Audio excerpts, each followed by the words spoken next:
My dad published the first edition of this book in 1971. And it was a little thin book like this. He called it a modest booklet. It was written by my grandmother. She was a college professor at Pan American College, and there were two men who were going to put out a book about the first century of Hidalgo County, so they asked her if she would consider writing a chapter of the book. So she chose the topic, ranch life. In other words, 1850 was when the county was established or thereabouts. So she chose, okay, well, let's talk about ranch life during the latter half of the 19th century, because that's when people that were living in Mexico came over into this part of the world and formally established ranches. And, some of the big families, like the latter half of that century, the McAllens came down and all that sort of thing happened. So 10 years before she died, she wrote this chapter. And ladies, wouldn't you know it, the men never got the book completed, So she died in 60. My dad buys the house, inherits all the books and the papers and stuff like that. But it was another 11 years later before he ever published the first edition. And this is what it looked like. Oh, written in 54. He called it a modest little booklet, which it is. But it came out in 1971, and for the next 40 years, every person, every historian who wrote about South Texas history referenced her book because it contained information that was firsthand, because she interviewed her parents, her aunts and uncles, and other relatives about what life was like. Both of my great-grandparents were born on a ranch up here north of, this is my dad, World War II veteran, good guy, better public good guy than family man. So she says, at the beginning of the book, she says that at this time there were about that many ranches still left in the area. And of course, you guys know what happens, a relative passes away, they've got, 10,000 acres. They divide it amongst their 4 or 5 children. They each get 2,000 acres, and then one of them sells the 2,000 to somebody else, and then pretty soon the ranch doesn't exist anymore. So that wasn't the case with every ranch, but a lot of them were like that. I'll let you just read this. She described a distinction among the various ranches.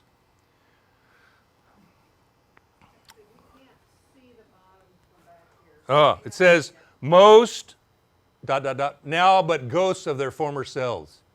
Because, ranching was a way of life that for the most part, the way that my great-grandparents and their parents and others made a living off raising cattle and driving them north, that didn't last a whole long time. And then when the fencing, well then that interrupted the ability to take cattle on the Chisholm Trail.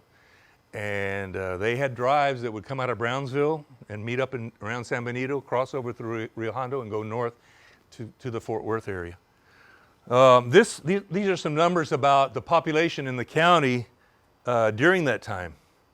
So it doubles in a decade, which is significant growth. Here it doesn't quite double, but it gets close, and then it slows down a little bit as you move towards the end of that century.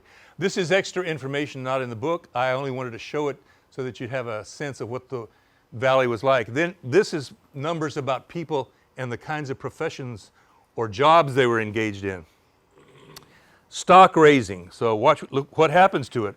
Over 30 years, it drops by over half. Let's see. This is something that's it's referenced in the Bible all the time. They still have shepherds in Mexico that they take care of goats. This is one of the animals that are raised a lot.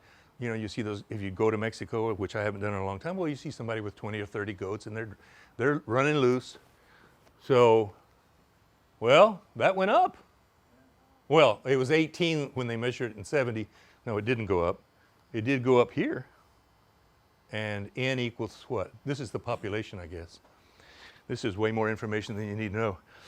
Again, a distinction between two kinds of ranches. One on the river, where there was readily available water, and one up north, so let's say 15 miles north, where you had to dig down to get the water.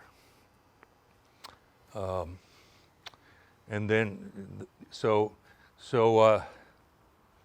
you know, and there were no dams back then.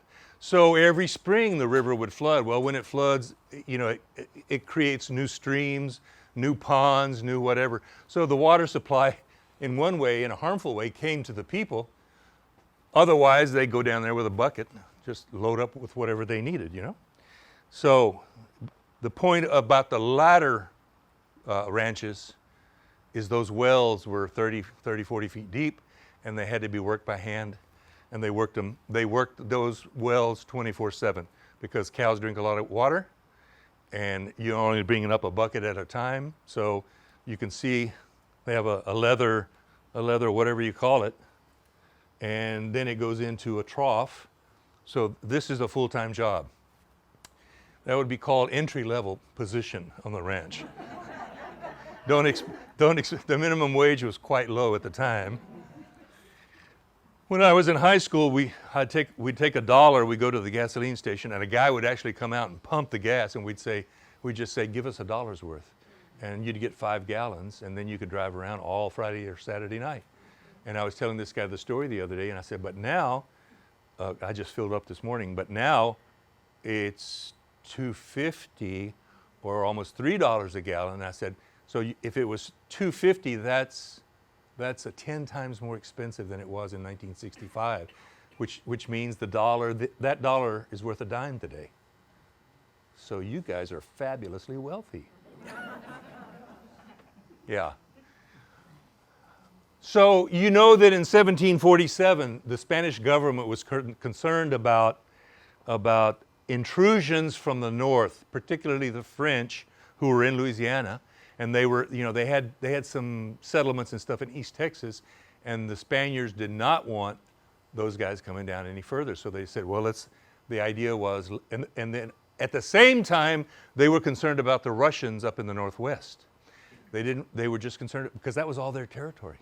So then the priests went from San Diego, California, all the way north, building missions over the years. And down here, the man by the name of Escandon was an army officer and a prominent, wealthy individual, and he basically applied to the Spanish government to be a person who would first scout the area out because it was little known.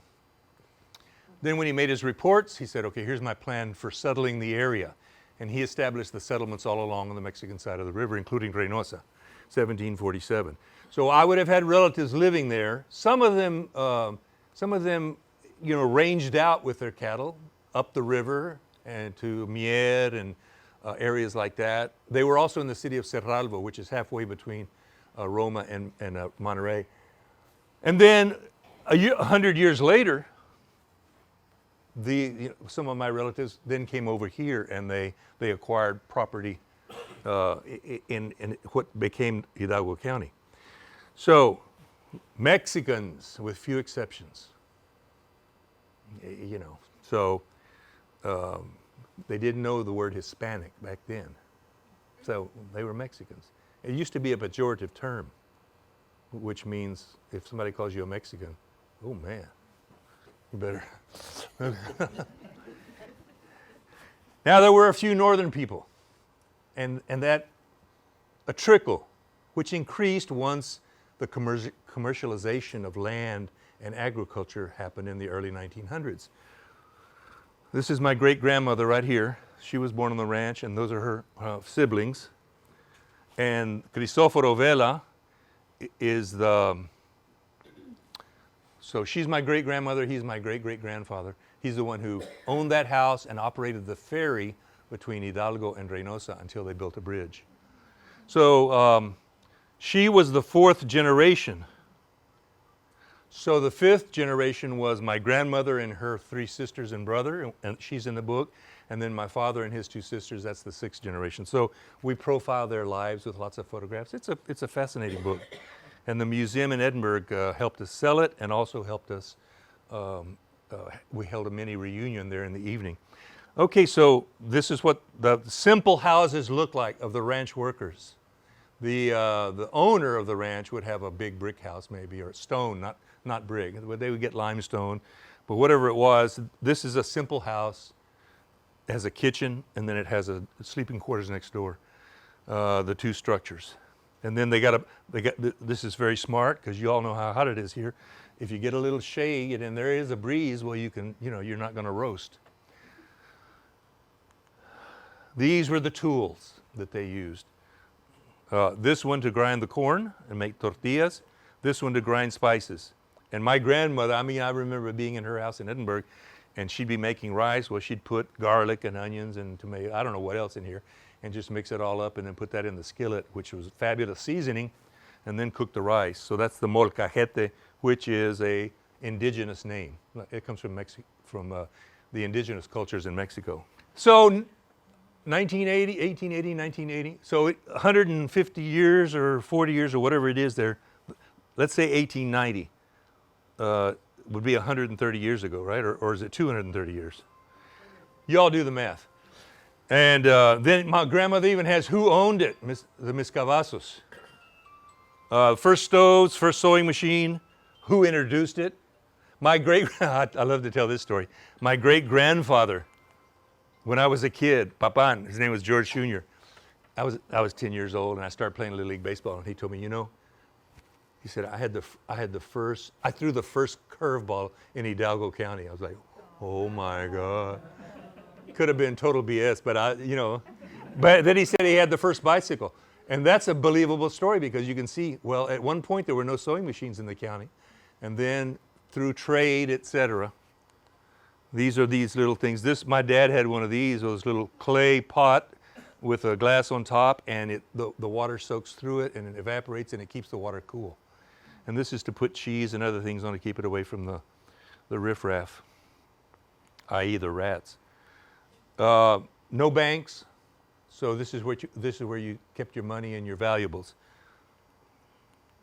And over at Anzalduas Park, or at La Lomita, I think it's called, the little chapel is over there. They have one of these there. It's a communal oven. When they fired it up, all the families would bake bread or whatever that they did. This is the daily. Yes, sir. Is that where they made the first brick oven pizza? I think it was. My great-grandfather made it, as a matter of fact. He was an entrepreneur. He had a little store in Mission in the early 1900s before he moved to Edinburgh, and I don't know if they lived upstairs, but I've got a picture of it. We may have it here but anyway, he was selling furniture and whatever they call them, everyday goods, and then he was the ice distributor for Western Hidalgo County. That's a good little franchise to have. And he had a brickyard. And he sold in his little memoirs he wrote that he sold 1 million bricks to the county to build the original courthouse over in Edinburgh. We were connected, baby. You know what I'm saying?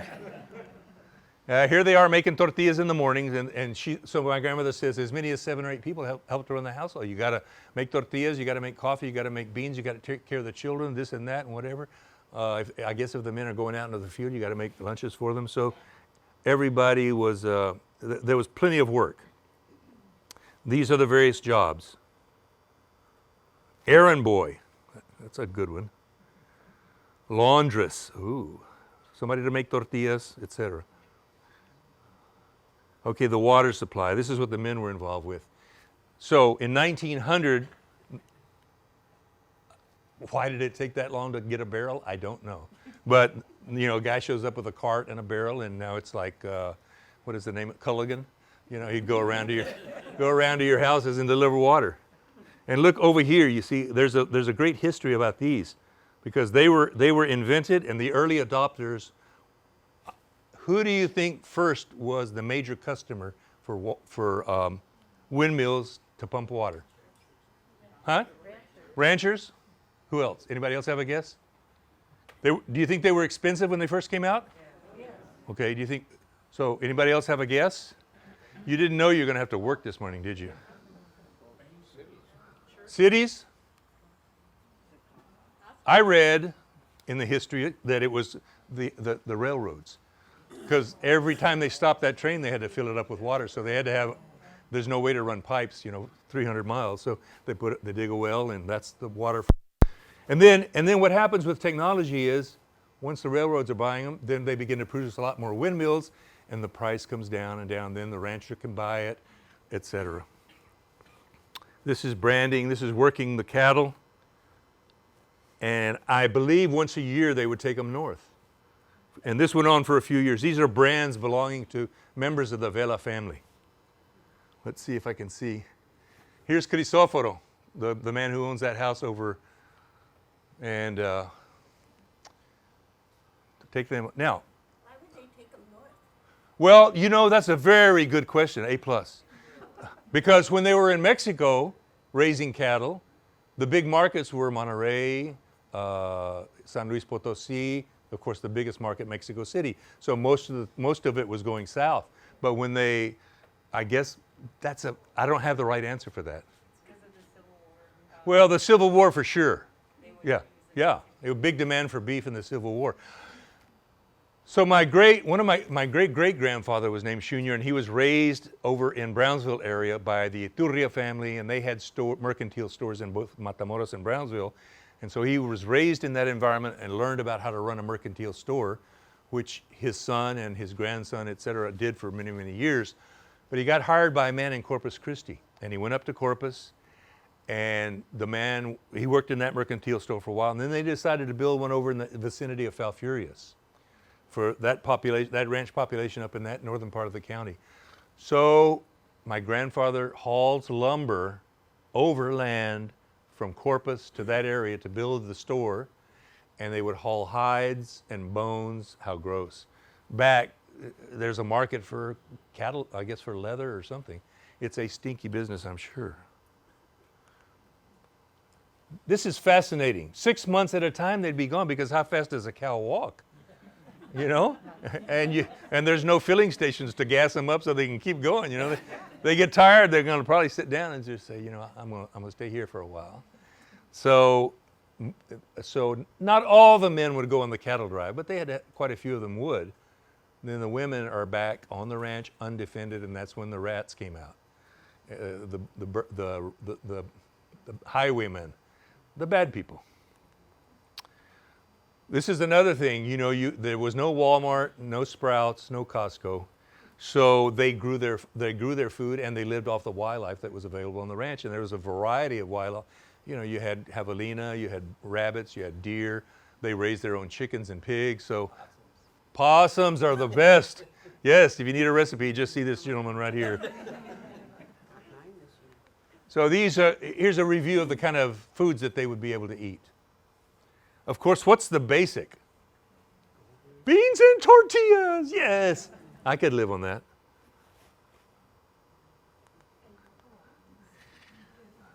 And say what? Oh, I was just saying the nopalitas. Oh, that's right. That's right. Absolutely. You have to, and even the mesquite beans, you can cook them up. You know, this goes back to Old Testament days, maybe even beyond. A lot of the people that came to this area were like my family, Ramirez.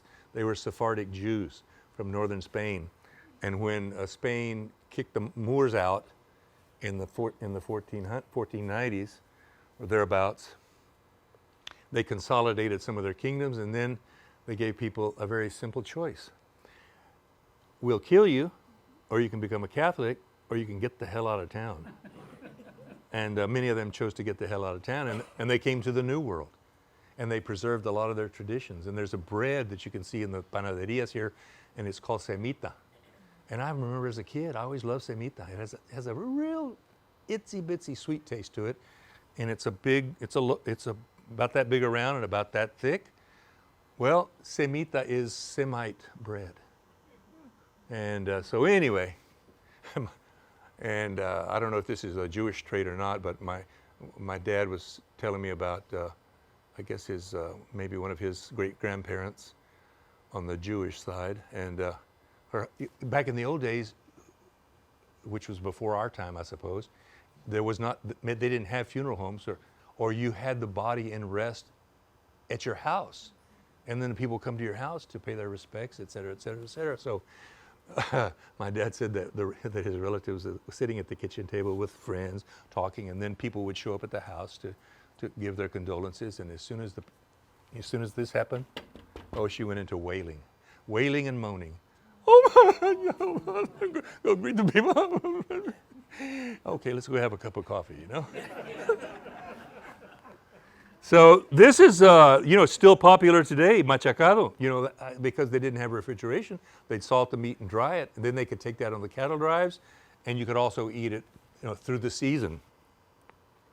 And it's tasty. These are special days. It's fascinating. What do you see? Tell me what you see on that list. St. John. What do you see? What do you see? What do you? 6th of January. Huh? 6th of January. Do you know anything about that? Isn't that King's Day? El Día de los Reyes, in Spanish, but 6th day after. 6 days after. What happened? For $500, or a punch in the face, answer the question.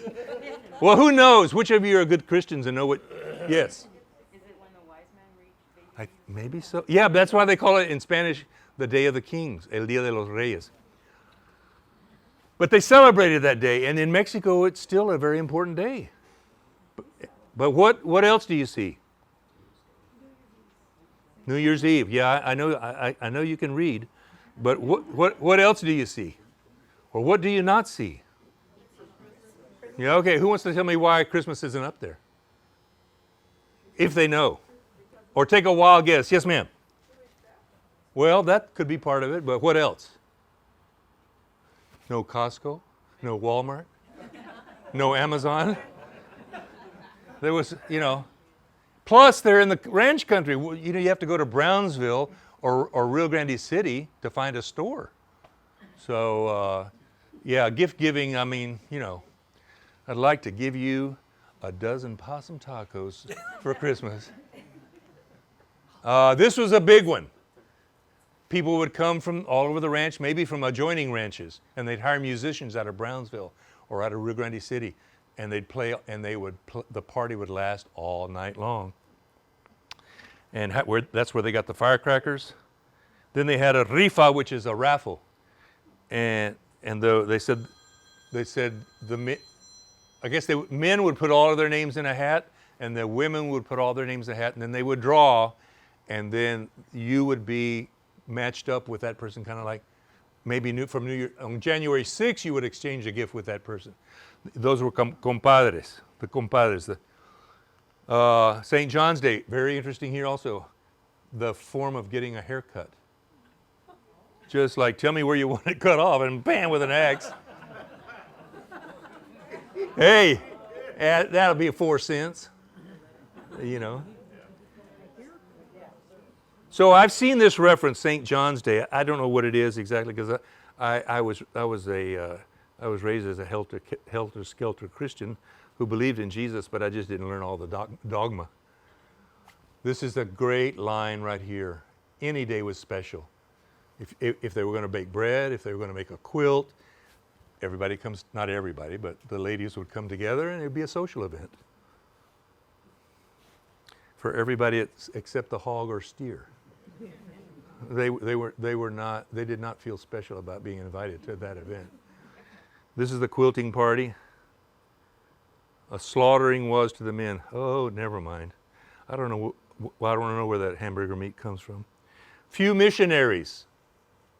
So eventually, the ones that they have that little school over there on the hill in Mission, in South Mission. Well, we're in Mission, but over there on South Conway. And does anybody know the brand of?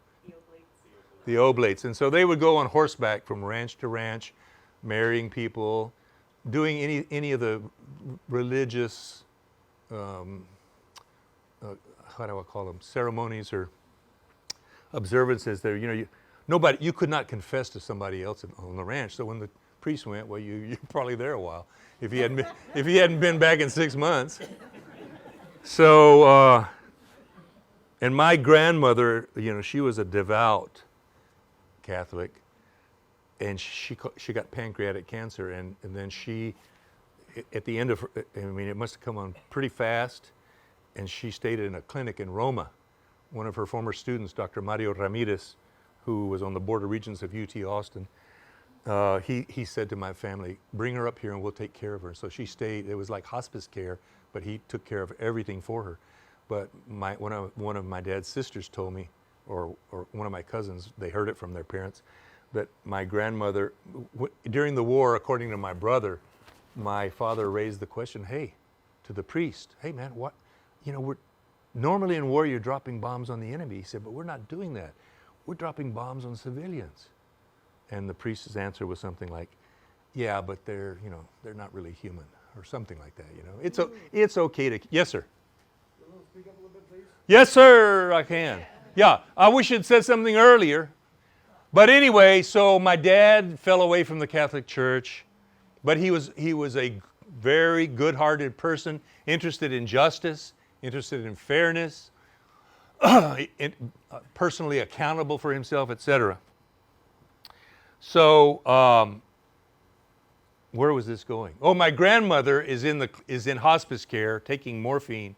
Well, they offered her morphine for the pain, and she said no. She said, I'm going to make a sacrifice. I'm not going to take the morphine, and I want God to guide my son back to the church. That's how devout she was, that she would suffer like that her last days in the hopes that her son would become, again, a faithful Catholic. Didn't work. So the mothers taught the children the catechism and the Lord's Prayer, I'm sure, and other things that they needed to know. They were the educators, as all mothers are. The first educators is the mother. I'm a member of the Baha'i faith, which began in the mid-1800s. And one of the teachings is that men and women, now remember this is in Persia, in Iran, that men and women are equal. Well, at that time, women had no status whatsoever. They were less than cattle. And they weren't allowed to be educated or own property or divorce their husbands or anything. So the point is that if you only have enough money, this is what it says in the writings, if you only have enough money to educate one child, educate the woman, because the mother is the future educator of this child. It's more important for her to have an education than for the husband. Well, that's who did it. Spiritual life of the community revived when the priest came to visit. This is a little bit about the teachers. And that picture you saw, my great-grandmother, she was a teacher on the ranch, as was my great-grandfather, George Jr. Here are the names of some of them. This name, there's people in Hidalgo by that name. There's people in Hidalgo and McAllen by the Doherty name. There's Junior Road over in Edinburgh. When you go by La Jolla, you see that 2- or 3-story building, which used to be the high school, and now it's the administration building. It was named for her. She was the first superintendent. She was a notable educator, as was her cousin, my grandmother, over in Edinburgh. And she was married to my great-grandfather George's brother Willie, and he held 2 posts at the county offices in Hidalgo, and in the early 20s, I guess. Somebody came up from Brownsville that needed to see somebody who wasn't at their place. And he said, oh, I see their boat. They're across the river. He said, I'll swim over and get the boat and come back and blah, blah, blah. And that was it. And he's buried in the Hidalgo cemetery. So she did the cattle raising, the child raising, the education, and all of that. Very strong women. Mr. Marsh came from the north. that could mean anywhere from Alice beyond. And he became a county official. And so R.A. Marsh. Here he is on the ranch with his 1-room classroom. And my great-grandmother is right here. And about 2/3 of the people are Velas, probably. But isn't that amazing that the parents now had the resources to hire a teacher to come to their ranch and teach their children? And I'm sure they all had to cooperate. And then Mr. Marsh or whoever the teacher was would stay in this area. Would say, now I'm going to go over to another part of the county and do it. You know, they go where the opportunity is greatest, I guess. The kids would sometimes follow to the other ranch to continue their education. This is Nellie. Nellie Leo Jr. What is this? Mrs. Junior and her class in Havana. There used to be a little town called Havana. There used to be a town called San Fordyce where the railroad ended. And my great-grandfather had the post office, and I don't know what else there, but all of that's gone now. This is my great-grandfather and my great-grandmother, soon after marriage, I'm sure. And I have a cousin who looks a lot like him. And yeah, and I got to know him a little bit. In the appendix of the book is biographies of some of the people that we've talked about. This is Charles Junior. They named the road for him in Edinburgh. He was a county commissioner. In the research that I did, I found where he had written a report. There had been a smallpox outbreak, and he was providing updates to the county commissioners. Well, this is where the Indian and African blood comes from this lady. This is okay, so one of these, this is my great-grandfather when he was a young man, and two twin sisters, and then one of these is Willie, and one of them is Charles. This one, I don't know who they are, but they look like bad hombres, don't they? And this little girl, you know, this is my great-grandfather again and his wife, or better yet, my great-grandmother and her husband. This is my grandmother and Nellie Leo Jr. when they were children.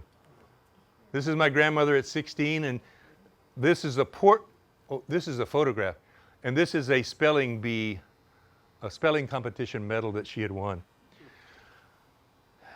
Of course, she was fully bilingual, and at one time she studied up in San Marcos. And she was in the cafeteria one day, and some of the people she knew came over and said, "Emilia, is it true what they're saying?" Yeah. What are they saying? That you're a Mexican. She said, "Yeah, it's true." So, because why? Her parents, you know, it was not a bad thing to be a Mexican. She's beautiful, isn't she?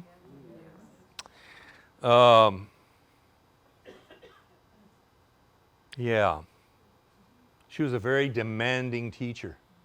I ride a bicycle, and so one of the guys that I rode with is from Rio Grande City, and he went to her classes, and she told him and some of the chapas and 2 or 3 guys, of course they're all fully bilingual, but she said to them, "You guys think that because you know Spanish, you're going to get a really good grade in my class."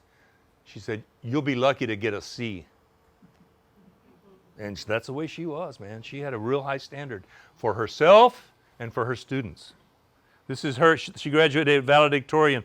Those were the first 2 graduates of the accredited Edinburgh High School. Does it say the year? It does not. I should get that for you. This is her a little bit later in life. This is 1917. I colorized the photograph. This was a combination birthday for a couple of people in the family, plus a celebration for having added the second story in the kitchen, the interior kitchen. My great-grandmother's right here. My great-grandfather and Angela, Maman, I call them Maman and Papa, they're here. A lot of the relatives here. This is Crisoforo, the owner of the house. And he also, did I tell you that he operated the ferry between Reynosa and Hidalgo? Well, this is my great-grandfather. I told you he was an entrepreneur. So he's the ice man, and this is probably July the 4th or something. So he's sponsoring, I don't know what. Maybe he gave ice so they could have cold. Where do you get ice? Well, they would come from San Antonio, but on the train. And well, I don't know. They make ice up there. No, I mean it's not from the frozen lakes of Winnebago. Yes, sir. More than likely, it was shipped down in a train. Yeah. From New England. From New England. Oh, because they didn't have ice factories at the time? No. See, I'm just making up stuff. No, you just cut it out of the lake. That was big business. A+. How long did it last? Until it melted. Okay. They packed it in sawdust. And put it in the ground. They probably had it in the ground. This is he. This is Papan right here. And I don't know who the other people are. This is his, the Walmart of that day, and this is the handicap parking. Look, what does it say? 10 cent. Oh, is this a 5? 5, 10, and 25-cent goods. Now it's a dollar store. $1.25. Yeah, exactly. This is the courthouse they built with his bricks. 1909. And I was a kid, but I can remember being around it. This is my dad. This is the president of UT. At that time it was, I don't know, he was either I don't remember what it was. I don't think we joined the UT system at this time, but her name is Bambi Cardenas. This is George Gauss from the Historical Association. This is my great aunt who died at about 101. My aunt Edna, who passed a few years ago, and my aunt Delia, who still lives in Dallas, and she's in the sunset of her life. These are, these are other family members. My wife and I lived in Dallas at the time. So there's my older brother. What's the sign say? Well, because they named a building on the campus for her. And just to show you how times have changed, when there was two people that the boys' dorm was named after a doctor, Dr. Southwick. The women's dorm was named after my grandmother because it was after she passed. Well, Dr. Southwick delivered me. He was a physician. We lived down the road from him on Monmac Road. And so Dr. Southwick, they named it Southwick Hall. Over on the women's side, they did not name it Ramirez Hall. They named it Emilia Hall. Why do you think that would be? A Mexican name. So some years later, when the Board of Regents changed, they named it Emilia Junior Ramirez Hall. And if you're going down Sugar Road past University Drive and past the parking lot, it's that first building there on the western side of the campus. So this, by the way, I can share it with you later. I went to this site. I don't even know how I found it. And it's a project where they take newspapers, older newspapers, and digitize them. So this is the website. It's the Library of Congress in conjunction with a university or two. And so you go over here, you can't see it, but I put in Texas, and I put in a span of years, and then I put in the last name Junior. And then it comes up like this. Anything pink is going to be a Junior. So some of the announcements that came out were a second call for aid because they had a tremendous drought. And, you know, nothing's growing, the cattle are dying, no Walmart, etc. Willie Junior was commissioned as postmaster. That's in the newspaper. And then also there was an unclaimed package. This is the Brownsville paper. So they had a ferry going up and down the river, and that's how they would travel. But Brownsville was like going to New York City, maybe. Yes? What's the origin of the name Junior? Yeah, we don't really know because people change the spelling of their names. But one of my cousins said they did a little bit of research. And the first Junior to come to the valley was with 1846, 1847, with the U.S. Army that came during the Mexican War. But they've searched the war records, and there's no anybody by that name in the record. So, but they said they think it's maybe Alsace-Lorraine or some part. I don't even know where that is. But it's going to be a good answer for most of you, I think. Anybody who knows geography, look at that. He does not like that answer. he's like, damn, I wish I'd brought my watch. Sleep? Well, my advice, you go to the back of the room and get a pillow or something and just go to sleep, man. Yeah, this is the story of William Junior drowning. And over the course of several days, they published these articles about, what had happened. Popular young officer loses his life in the Rio Grande, September 2nd. So it would have happened a day or so before. He was the county clerk, and he had two jobs, the district clerk. Back in that time, they also had the guy that was the sheriff was also the tax collector.